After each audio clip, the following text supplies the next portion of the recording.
Hello friends, ನಮಸ್ತೆ. ನಾವಿವತ್ತು 605 CIDI 4 wheel drive tractor ಬಗ್ಗೆ ತಿಳ್ಕೊಳ್ಳೋಣ. ನಾವಿವಾಗ ಇದರ ಇಂಜಿನ್ ಬಗ್ಗೆ ತಿಳ್ಕೊಳ್ಳೋಣ. CIDI ಇಂಜಿನ್ ಬರುತ್ತೆ.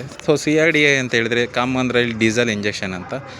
ಅದಾದಮೇಲೆ ನಾವು ಇದ್ರ ಸಿಲಿಂಡರ್ಸ್ ಬಗ್ಗೆ ತಿಳ್ಕೊಳ್ಳೋಣ. 4 ಸಿಲಿಂಡರ್ ಇಂಜಿನ್ ಬರುತ್ತೆ ಮತ್ತು 3023 cc ಇಂಜಿನ್ ಬರುತ್ತೆ.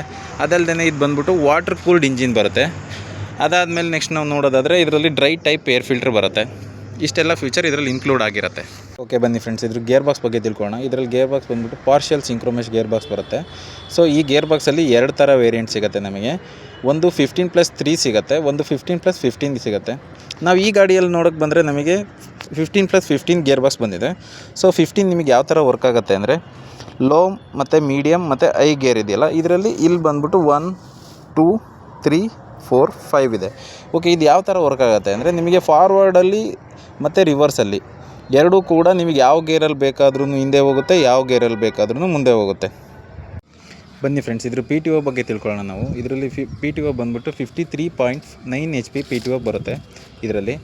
ಇದರಲ್ಲಿ ಯಾವ ಥರ ಯೂಸ್ ಆಗುತ್ತೆ PTO ಬಂದ್ಬಿಟ್ಟು ನಮಗೆ ಅಂದರೆ ಈ ಗಾಡಿಯಲ್ಲಿ ಬಂದು 540 ಮತ್ತು 540 ಇಕಾನಮಿ ಇದೆ. ಯಾವ ಥರ ಅಂದರೆ ಇದನ್ನು ಹಿಂಗೆ ಎತ್ಬಿಟ್ಟು ಜಸ್ಟ್ ಲಾಕ್ ಮಾಡಿದ್ರೆ ನಮಗೆ 540 ಸ್ಟ್ಯಾಂಡರ್ಡಲ್ಲೂ ಇರುತ್ತೆ. ನೆಕ್ಸ್ಟ್ ಈಗ 540 ಎಕಾನಮಿಯಲ್ಲಿ ವರ್ಕ್ ಆಗುತ್ತೆ. ಎಕಾನಮಿ ಸ್ಪೀಡ್ ಬಂದ್ಬಿಟ್ಟು ನಿಮ್ಗೆ ಯಾವ ಥರ ವರ್ಕ್ ಆಗುತ್ತೆ ಅಂದರೆ ರೇಟೆಡ್ RPM ಕಡಿಮೆ ಇದ್ರೂ ನಮಗೆ PTOದಲ್ಲಿ ಸ್ಪೀಡ್ ಜಾಸ್ತಿ ಸಿಗುತ್ತೆ. ಅದರಿಂದ ನಮಗೆ ಏನಾಗುತ್ತೆ ಅಂದರೆ ಡೀಸೆಲ್ ಕೂಡ ಸೇವ್ ಆಗುತ್ತೆ. ಓಕೆ ಫ್ರೆಂಡ್ಸ್, ಇದ್ರ ಹೈಡ್ರೋಲಿಕ್ ಬಗ್ಗೆ ತಿಳ್ಕೊಳ್ಳೋಣ ಇವಾಗ ನಾವು. ಹೈಡ್ರೋಲಿಕ್ ನಿಮಗೆ ಬಂದ್ಬಿಟ್ಟು ಮಹಾ ಲಿಫ್ಟ್ ಅಂತ ಸಿಗುತ್ತೆ ನೋಡಿ. ಮಹಾ ಲಿಫ್ಟ್ ಹೈಡ್ರೋಲಿಕ್ ಅಂತ ಇದೆ ನೋಡಿ. ಇದರಲ್ಲಿ ಮಹಾ ಲಿಫ್ಟ್ ಯಾವ ಥರ ವರ್ಕ್ ಆಗುತ್ತೆ ಅಂದರೆ ನಿಮಗೆ 2700 kg ಲಿಫ್ಟಿಂಗ್ ಕೆಪಾಸಿಟಿ ಇರೋದ್ರಿಂದ ನೀವು ಯಾವುದೇ ದೊಡ್ಡ ಇಂಪ್ಲಿಮೆಂಟ್ ಹಾಕಿದ್ರೂ ಮತ್ತು ಟಿಂಬರಿಂಗ್ ಮಾಡೋದ್ರಲ್ಲಾದ್ರೂ ಎಲ್ಲ ಕೆಲಸದಲ್ಲೂ ಕೂಡ ಇದು ಯೂಸ್ ಆಗುತ್ತೆ. ನಾವು ನೋಡ್ಬೋದು ಇಲ್ಲೇನೋ 2 ವಾಲ್ ಬಂದಿದೆ. ಎಲ್ಲ ಟ್ರ್ಯಾಕ್ಟರ್ಲ್ಲೂ ಕಾಮನ್ನಾಗಿ 1 ವಾಲ್ ಇದೆ, ಇದರಲ್ಲಿ ಏನು 2 ವಾಲ್ ಇದೆ ಅಂತ ಕೇಳ್ಬೋದು ನೀವು. ಇದು 2 ವಾಲ್ ಯಾವಕ್ಕಿದೆ ಅಂದರೆ ನಿಮಗೆ ಡಬಲ್ ಎಂಬಿಪ್ಲೋ ಮತ್ತು ಸಿಂಗಲ್ ಎಂಬಿಪ್ಲೋ ಅಂತ ಬರುತ್ತೆ. ಅದಕ್ಕೆ ಫಾರ್ವರ್ಡಲ್ಲಿ ಟರ್ನ್ ಆಗಬೇಕು ಮತ್ತು ರಿವರ್ಸಲ್ಲಿ ಟರ್ನ್ ಆಗಬೇಕು. ಅದಕ್ಕೋಸ್ಕರ ಇದರಲ್ಲಿ 2 ವಾಲ್ವ್ ಇದೆ. ಇದನ್ನು ಏನು ಹೇಳ್ತೀವಿ ಅಂದರೆ DRC ವಾಲ್ವ್ ಅಂತೀವಿ. ಆ DRC ವಾಲ್ವ್ನ ನಾವು ಈ ಲಿವರ್ ಮುಖಾಂತರ ನಾವು ಅದನ್ನು ಕಂಟ್ರೋಲ್ ಮಾಡ್ಬೋದು. ಈ ಲಿವರಲ್ಲಿ ನಿಮಗೆ ಟಿಪ್ಪಿಂಗಿಗೆ ಕೂಡ ಯೂಸ್ ಆಗುತ್ತೆ. ಈಗ ಹೇಳಿದ್ರೆ ಡೌನ್ ಆಗುತ್ತೆ. ಇದನ್ನು ಈ ಥರ ಮೇಲೆ ಲಿಫ್ಟ್ ಮಾಡಿದರೆ ಅಪ್ ಆಗುತ್ತೆ. ಈ 2 ಲಿವರ್ ಏನಕ್ಕೆ ಯೂಸ್ ಮಾಡ್ಬೋದು ಅಂತ ನೀವು ಕೇಳ್ಬೋದು. ಇದನ್ನು ಯಾವಾಗ ಯೂಸ್ ಮಾಡ್ಬೋದು ಅಂದರೆ ನಾವು ಇಂಪ್ಲಿಮೆಂಟ್ನ ಯೂಸ್ ಮಾಡ್ತೀವಲ್ಲ. ಎನಿ ಇಂಪ್ಲಿಮೆಂಟ್ಸು ಯಾವುದು ಸಿಂಗಲ್ ನೇಗ್ಲು, ಡಬಲ್ ನೇಗ್ಲು, ಅನ್ನೋದ್ರದ್ದು 5 ನೇಗ್ಲು, ಕಲ್ಟಿವೇಟ್ರು, ರೋಟಾವೇಟ್ರು ಏನೇ ಯೂಸ್ ಮಾಡೋಕ್ಕಾದ್ರೂ ಅದ್ರ ಕಂಟ್ರೋಲಿಗೆ ನಾವು ಈ 2 ಲಿವರ್ನ ಯೂಸ್ ಮಾಡ್ತೀವಿ.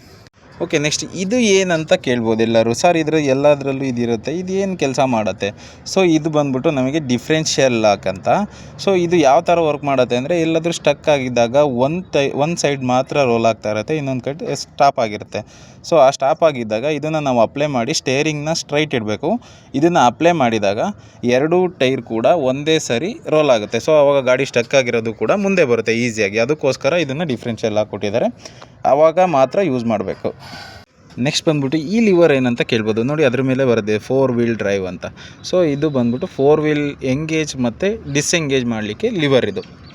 ಇದನ್ನು ನಾನು ಡಿಜಿಟಲ್ ಕ್ಲಸ್ಟರಲ್ಲಿ ತೋರಿಸ್ತೀನಿ ನಿಮಗೆ ಯಾವ ಥರ ಎಂಗೇಜ್ ಆದಾಗ ಸಿಗ್ನಲ್ ಬರುತ್ತೆ ಮತ್ತು ಡಿಸ್ಎಂಗೇಜ್ ಆದಾಗ ಯಾವ ಥರ ಹೋಗುತ್ತೆ ಅಂತ ನಾನು ಅದನ್ನು ಡಿಜಿಟಲ್ ಕ್ಲಸ್ಟರಲ್ಲಿ ನಿಮಗೆ ತೋರಿಸ್ತೀನಿ. ಅದನ್ನು ನಾವು ಇದ್ರ ಟೈರ್ ಸೈಜ್ ಬಗ್ಗೆ ನೋಡೋಣ. ಟೈರ್ ಸೈಜ್ ಬಂದ್ಬಿಟ್ಟು ನಮಗೆ ಇದರಲ್ಲಿ 16.9 28 ಬರುತ್ತೆ. ನಾವು ಇದ್ರ ಫ್ರಂಟ್ ಟೈರ್ ಬಗ್ಗೆ ನೋಡೋದಾದರೆ ಇದ್ರ ಟೈರ್ ಬಂದ್ಬಿಟ್ಟು ನಮಗೆ 9.5 24 ಬರುತ್ತೆ ನೋಡಿ. ನಮಗೆ ನೆಕ್ಸ್ಟ್ ಇದ್ರ ಆಕ್ಸಲ್ ಬಗ್ಗೆ ನೋಡೋದಾದರೆ ಇಂಡಸ್ಟ್ರಿಯಲ್ ಆಕ್ಸಲ್ ಬರುತ್ತೆ. Industrial axle double acting power steering ಬರುತ್ತೆ ನಿಮಗೆ ಇದರಲ್ಲಿ. ಬನ್ನಿ ನಾವು ಇದ್ರ ಡಿಜಿಟಲ್ ಕ್ಲಸ್ಟರ್ ಬಗ್ಗೆ ತಿಳ್ಕೊಳ್ಳೋಣ ನೋಡಿ. ಆನ್ ಮಾಡ್ತೀನಿ. ಈ ಥರ ಬರುತ್ತೆ. ಓಕೆ, ಈ ಗಾಡಿನ ನಾವು ಸ್ಟಾರ್ಟ್ ಮಾಡಬೇಕಂದ್ರೆ ಈ ಕಡೆ ಬರುತ್ತಲ್ಲ, ಈ ಗೇರ್ನ ನಾವು ನ್ಯೂಟ್ಲು ಮಾಡಬೇಕು ನೋಡಿ. ನ್ಯೂಟ್ಲು ಪೊಸಿಷನ್ ಏನು ಸಿಗ್ನಲ್ ಇಲ್ಲ. ನ್ಯೂಟ್ಲ್ ಆಯಿತು. ಇಷ್ಟೇ, ಜಸ್ಟ್ ಈ ಥರ ಸ್ಟಾರ್ಟ್ ಮಾಡಿದ ತಕ್ಷಣ ಸ್ಟಾರ್ಟ್ ಆಗುತ್ತೆ. ಇದರಲ್ಲಿ ಇನ್ನೂ ಮೇಯ್ನ್ ಫ್ಯೂಚರ್ ಡಿಜಿಟಲ್ ಕ್ಲಸ್ಟರ್ ಅಂತ ಯಾಕೆ ಹೇಳ್ತೀವಿ ನಾವು ಇದ್ರ ಬಗ್ಗೆ ಅಂದರೆ ನೋಡಿ, ನಾವೀಗ 4 ವೀಲ್ ಡ್ರೈವ್ನ ಎಂಗೇಜ್ ಮಾಡ್ತೀನಿ. ಲೈಟ್ ಬಂತು. ಓಕೆ, ಈಗ ಡಿಸ್ಎಂಗೇಜ್ ಮಾಡ್ತೀನಿ ನೋಡಿ. ಜಸ್ಟ್ ಒಂದು ಸ್ವಲ್ಪ ಮೂವ್ಮೆಂಟ್ ಮಾಡಿಬಿಟ್ಟು ಗಾಡಿನ ಗೇರ್ಗೆ ಹಾಕಿ ಜಸ್ಟ್ ಹಿಂಗೆ ಮೂವ್ ಮಾಡಿ ಆಮೇಲೆ ನೆಕ್ಸ್ಟು ಫಾರ್ವರ್ಡ್ಗೆ ಹಾಕೊಳ್ಳಿ ಈ ಕಡೆ. ಓಕೆ, ಈಗ ನೋಡಿ ಡಿಸ್ಎಂಗೇಜ್ ಆಯಿತು. ಇದೇ ಥರ ನಾನು ಪಾರ್ಕಿಂಗ್ ಹಾಕ್ತೀನಿ ನೋಡಿ. ಪಾರ್ಕಿಂಗ್ ಸಿಗ್ನಲ್ ಬಂತು. ಓಕೆನಾ. ಈಗ ನೆಕ್ಸ್ಟ್ ನಾನು ಮೇಯ್ನ್ಲಿ PTO ಎಂಗೇಜ್ ಮಾಡೋದು ನೋಡಿ. ಸಿಗ್ನಲ್ ಕೂಡ ಬರುತ್ತೆ, ಕಾಣ್ತಾ ಇದೆಯಾ? ಬ್ಲಿಂಕ್ ಆಗ್ತಾ ಇದೆಯಲ್ಲ. ಇದು ಬಂದ್ಬಿಟ್ಟು PTO ಎಂಗೇಜ್ ಮತ್ತು ಡಿಸ್ಎಂಗೇಜ್ ಗೇರ್ ನೋಡಿ. ಡಿಸ್ಎಂಗೇಜ್ ಮಾಡಿದೆ, ಲೈಟ್ ಆಫ್ ಆಯಿತು. ಓಕೆ, ಈ ಕಡೆ ಏನೋ ಒಂದು 3 ಇವಿದಾವಲ್ಲ ಮೂಡ್ಗಳು, ಇದಕ್ಕೆ ನಾವು ಏನು ಹೇಳ್ತೀವಿ ಅಂದರೆ ಮೂಡ್ಸ್ ಅಂತ ಹೇಳ್ತೀವಿ. ಒಂದು ಬಂದ್ಬಿಟ್ಟು diesel saver mode, normal mode, power mode, 3 type of mood ಬರುತ್ತೆ. ನಿಮಗೆ ಯಾವುದರ ನಾರ್ಮಲ್ ಮೂಡ್ ಯಾವ ಥರ ಯೂಸ್ ಮಾಡಬೇಕಂದ್ರೆ ಎಲ್ಲ ಸಣ್ಣ ಇಂಪ್ಲಿಮೆಂಟ್, ರೋಟಾವೇಟ್ರು ಮತ್ತು 5ನೇಗ್ಲು, ಕಲ್ಟಿವೇಟ್ರು, ಈ ಥರ ಇಂಪ್ಲಿಮೆಂಟಲ್ಲಿ ನೀವೇನು ಮಾಡಬೇಕು, ನಾರ್ಮಲ್ ಮೂಡ್ ಯೂಸ್ ಮಾಡಬೇಕು. ರೋಡಲ್ಲಿ ಓಡಾಡುವಾಗ ಡೀಸೆಲ್ ಸೇವರ್ ಮೋಡ್ ಯೂಸ್ ಮಾಡಬೇಕು. ತುಂಬ ಪವರಲ್ಲಿ ಕೆಲಸ ಮಾಡುವಾಗ ಪವರ್ ಮೋಡ್ ಯೂಸ್ ಮಾಡಬೇಕು. ಯಾವುದು ಸಿಂಗಲ್ ನೇಗ್ಲು ಮತ್ತು ಡಬಲ್ MB ಬರುತ್ತೆ, ಮತ್ತು ಲೆವೆಲರ್ಸ್ ಬರುತ್ತೆ. ಸೊ ಈ ಥರ ದೊಡ್ಡ ಇಂಪ್ಲಿಮೆಂಟ್ನ ನೀವು ಪವರ್ ಮೋಡಲ್ಲಿ ಯೂಸ್ ಮಾಡ್ಬೋದು. ಈ ಥರ 3 ಟೈಪ್ಸ್ ಆಫ್ ಮೂಡ್ ಬರುತ್ತೆ ನಿಮಗೆ. ನೆಕ್ಸ್ಟ್ ನೋಡಿ, ನಾವು ಇದು ಬಂದ್ಬಿಟ್ಟು ನಮಗೆ PTO ಎಂಗೇಜ್ ಮತ್ತು ಡಿಸ್ಎಂಗೇಜನ್ನ ಮಾಡೋಕ್ಕೆ ಕ್ಲಚ್ ಇದು. ಸೊ ಇದು ಯಾವ ಥರ ಬರುತ್ತೆ ಅಂದರೆ, ಇದು ಬಂದ್ಬಿಟ್ಟು ಇಂಜಿನ್ಗೆ ಕ್ಲಚ್ ಯೂಸ್ ಆಗುತ್ತೆ. ಸೊ ಇದು ಬಂದ್ಬಿಟ್ಟು ನಮಗೆ PTO ಕ್ಲಚ್. ಇದು ಸಪ್ರೇಟಾಗಿ ನಿಮಗೆ ಹೆಂಗೆ ಅಂದರೆ ಇಂಡಿಪೆಂಡೆಂಟ್ ಕ್ಲಚ್ ಬರುತ್ತೆ. ನಿಮ್ಮದು ಗಾಡಿ ಕ್ಲಚ್ ಅಪ್ಲೈ ಮಾಡಿದ್ರೂ ಕೂಡ ಇಲ್ಲಿ ನೀವು ಕ್ಲಚ್ನ ಅಪ್ಲೈ ಮಾಡಿದ್ರಿ ಹಿಂಗೆ ಅಂದರೆ, ಸೊ ಇದು ಎಂಗೇಜ್ ಆಯಿತು. ಇವಾಗ ನಿಮಗೇನಾಗುತ್ತೆ ಅಂದರೆ ಕಂಟಿನ್ಯೂಷನ್ ಆಗಿ ನಿಮಗೆ PTO ರನ್ ಆಗ್ತಾ ಇರುತ್ತೆ. ಇದು ಯಾವಾಗ ಯೂಸ್ ಆಗುತ್ತೆ ಅಂದರೆ, ನೀವು ಸಪೋಸು ಡಿಗ್ಗರ್ ಯೂಸ್ ಮಾಡ್ತಿದ್ದೀರಾ, ಸೊ ಆಮೇಲೆ ಇದನ್ನು ರೌಂಡ್ ಬೇಲರ್ ಯೂಸ್ ಮಾಡ್ತಿದ್ದೀರಾ, ಅವಾಗೆಲ್ಲ ನಿಮಗೆ ಏನಾಗುತ್ತೆ ಅಂದರೆ PTO ಕಂಟಿನ್ಯೂಷನ್ ಆಗಿ ರನ್ ಆಗ್ತಿರ್ಬೇಕು. ರೋಟಾವೇಟ್ರಲ್ಲಿನೂ ಕೂಡ ಯೂಸ್ ಆಗುತ್ತೆ. ರೋಟಾವೇಟ್ರಲ್ಲಿ ಯಾವ ಥರ ಅಂದರೆ, ಅಡೆಯಲ್ಲಿ ಏನಾದರೂ ನಾವು ಆ ಕಡೆ ಈ ಕಡೆ ಲಾಸ್ಟ್ ಎಂಡಲ್ಲಿ ಏನು ಮಾಡ್ತೀವಿ, ಕ್ಲಚ್ನ ಅಪ್ಲೈ ಮಾಡ್ತಾ ಇರ್ತೀವಿ. ಸೊ ತಿರುಗಿಸೋಕ್ಕೆ ಮುಂದೆ ಹಿಂದೆ ಹಾಕುವಾಗ ಅವಾಗ ಏನಾಗುತ್ತೆ, ಆ ಕಡೆ ಈ ಕಡೆ ಲಾಸ್ಟಲ್ಲಿ ಎಂಡಲ್ಲೆಲ್ಲ ಏನಾಗುತ್ತೆ ಉಳ್ಕೊಳ್ಳುತ್ತೆ. ಸೊ ರೋಟಾವೇಟ್ರ್ ತಿರುಗಲ್ವಲ್ಲ, ಆಫ್ ಆಗುತ್ತೆ. ಸೊ ಸಿಂಗಲ್ ಕ್ಲಚ್ ಗಾಡಿಗಳಲ್ಲೆಲ್ಲ. ಸೊ ಆದರೆ ಇದರಲ್ಲಿ ಏನಾಗುತ್ತೆ ಅಂದರೆ ನಿಮಗೆ ಕಂಟಿನ್ಯೂಷನ್ ಆಗಿ PTO ರನ್ ಆಗ್ತಾನೆ ಇರುತ್ತೆ. ಸೊ ಕಂಟಿನ್ಯೂಷನ್ ರನ್ ಆಗ್ತಿರೋದ್ರಿಂದ ನಿಮಗೆ ಎಲ್ಲೂ ಪ್ಯಾಸೇಜ್ ಉಳಿಯಲ್ಲ. ಮತ್ತು ಡಿಗ್ಗರಲ್ಲಿ ಯಾವ ಥರ ಯೂಸ್ ಆಗುತ್ತೆ ಅಂದರೆ, ನೀವು ಕ್ಲಚ್ ಅಪ್ಲೈ ಮಾಡಿರ್ತೀರ ನಿಲ್ಲಿಸಿದಾಗ, ಸೊ ನೀವು ಹಾಕಿದಾಗ ಏನಾಗುತ್ತೆ ಅಂದರೆ ಅದ್ರ ಪಾಡಿಗೆ ಕ್ಲಚ್ ಅಪ್ಲೈ ಮಾಡಿದ ತಕ್ಷಣ, ನೀವು ಎಂಗೇಜ್ ಮಾಡಿದ ತಕ್ಷಣ ಅದು ರನ್ ಆಗ್ತಾ ಇರುತ್ತೆ. ಮತ್ತು ಡಿಸೆಂಗೇಜ್ ಮಾಡಿದ ತಕ್ಷಣ ಸ್ಟಾಪ್ ಆಗುತ್ತೆ. ಮತ್ತು ರೌಂಡ್ ಬೇಲರಲ್ಲಿ ಹೆಂಗೆ ಅಂದರೆ, ನೀವು ಮುಂದೆ ಹಿಂದೆ ಓಡಾಡಿಸ್ಬೇಕಾಗತ್ತೆ. ಸೊ ಗಾಡಿನ ಬೇಲ್ ಮಾಡೋಕ್ಕೆ, ಕಟ್ಟೋಕ್ಕೆ. ಸೊ ಆವಾಗಲೂ ಕೂಡ ನಿಮಗೆ ಅದು ಇಂಡಿಪೆಂಡೆಂಟಾಗಿ ರನ್ ಆಗ್ತಾ ಇರುತ್ತೆ. ನೀವು ಇಂಜಿನ್ ಕ್ಲಚ್ ಅಪ್ಲೈ ಮಾಡಿದ್ರೂ ಕೂಡ ಸ್ಟಾಪ್ ಆಗೋಲ್ಲ. ಸೊ ಇದರಿಂದ ನಿಮಗೆ ಬೇಲ್ ಈಸಿ ಆಗುತ್ತೆ. ತುಂಬ ಮಲ್ಟಿಪಲ್ ಬೇಲ್ ಮಾಡೋಕ್ಕೆ ತುಂಬ ಈಸಿಯಾಗಿ ಬೇಲ್ ಮಾಡ್ಬೋದು. ನೆಕ್ಸ್ಟ್ ಇದ್ರ ವಾರಂಟಿ ಬಗ್ಗೆ ತಿಳ್ಕೊಳ್ಳೋಣ. ವಾರಂಟಿ ಬಂದ್ಬಿಟ್ಟು ಇದರಲ್ಲಿ 6 ಇಯರ್ಸ್ ವಾರಂಟಿ ಬರುತ್ತೆ. ಸೊ 6 ಇಯರ್ಸ್ ನಿಮಗೆ ಯಾವ ಥರ ಇರುತ್ತೆ ಅಂದರೆ, 6000 ಅವರ್ಸ್ ಥರ ಆಯಿತು, ಇಲ್ಲ 6000 ಇಯರ್ ಆದರೂ ಕಂಪ್ಲೀಟ್ ಆಗಬೇಕು, ಆ ಥರ ವಾರಂಟಿ ಇರುತ್ತೆ. ಯಾವುದಕ್ಕಿರುತ್ತೆ, ಇಂಜಿನ್ ಮತ್ತು ಗೇರ್ ಬಾಕ್ಸ್, ಹೈಡ್ರಾಲಿಕ್ 3ಕ್ಕೂ ಇನ್ನರ್ ಪಾರ್ಟ್ಸಿಗೆ ನಿಮಗೆ ವಾರಂಟಿ ಇರುತ್ತೆ. ಔಟರ್ ಪಾರ್ಟ್ಸಿಗೆ ಯಾವುದಕ್ಕೂ ವಾರಂಟಿ ಇರೋಲ್ಲ. ಸೊ ಇನ್ನರ್ ಪಾರ್ಟ್ಸಿಗೆ ವಾರಂಟಿ ಬರುತ್ತೆ ಇದಕ್ಕೆ. ಮತ್ತು ನೋಡಿ, ನಮಗೆ 4 ವೀಲ್ ಡ್ರೈವ್ದು ಬರುತ್ತಲ್ಲ ಶಾಫ್ಟು, ಆ ಶಾಫ್ಟಿಗೆ ಯಾವ ಥರ ಸೇಫ್ಟಿ ಮಾಡಿದ್ದಾರೆ ನೋಡಿ. ಸೊ ಅದ್ರ ಮೇಲೆ ಶಾಫ್ಟ್ ಮೇಲೆ ಇದು ಕವರ್ ಕೂಡ ಇನ್ಕ್ಲೂಡ್ ಆಗಿದೆ. ಸೊ ಇದರಿಂದ ಏನಾಗುತ್ತೆ, ನಿಮಗೆ ಕಲ್ಲು ಏನಾದರೂ ಸಿಕ್ಕಿದರೆ, ಇಲ್ಲ ಮರದ್ದು ಮೋಟ್ಗಳಿರ್ತಾವಲ್ಲ, ಆ ಥರದ್ದು ಏನಾದರೂ ಸಿಕ್ಕಿದ್ರೂ ಕೂಡ ಯಾವುದೇ ರೀತಿ ಪ್ರಾಬ್ಲಮ್ ಆಗೋಲ್ಲ ಶಾಫ್ಟಿಗೆ. ಸೊ ಇಷ್ಟು ಸೇಫ್ಟಿ ಇದೆ ನೋಡಿ. ಎಂಥ ಇದಿದ್ರೂ ನಿಮಗೇನು ಟಚ್ ಆಗೋಲ್ಲ. ಅದಕ್ಕೆ ಟಚ್ ಆದರೆ ಹೊರಗಡೆ ಗಾಡಿಗೆ ಮಾತ್ರ ಟಚ್ ಆಗುತ್ತೆ. ಸೊ ಇದ್ರ ಗ್ರೌಂಡ್ ಕ್ಲಿಯರೆನ್ಸ್ ನೋಡೋಣ ಬನ್ನಿ ಹಾಗೆ.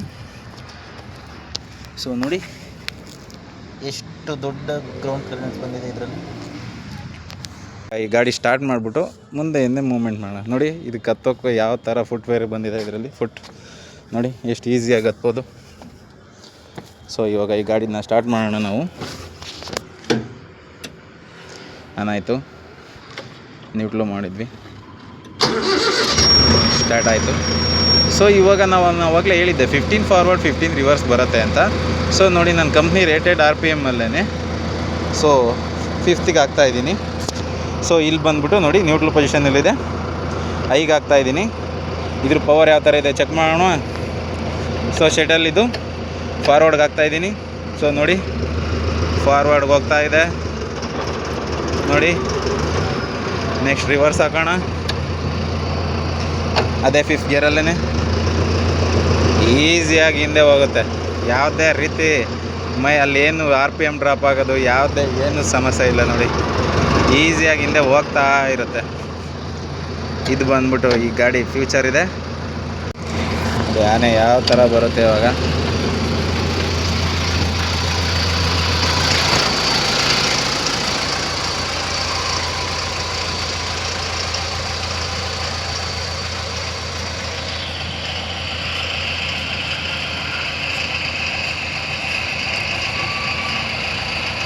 ಓಕೆ ಫ್ರೆಂಡ್ಸ್, ಇದಾಗಿತ್ತು ಇವತ್ತಿನ ವೀಡಿಯೋ.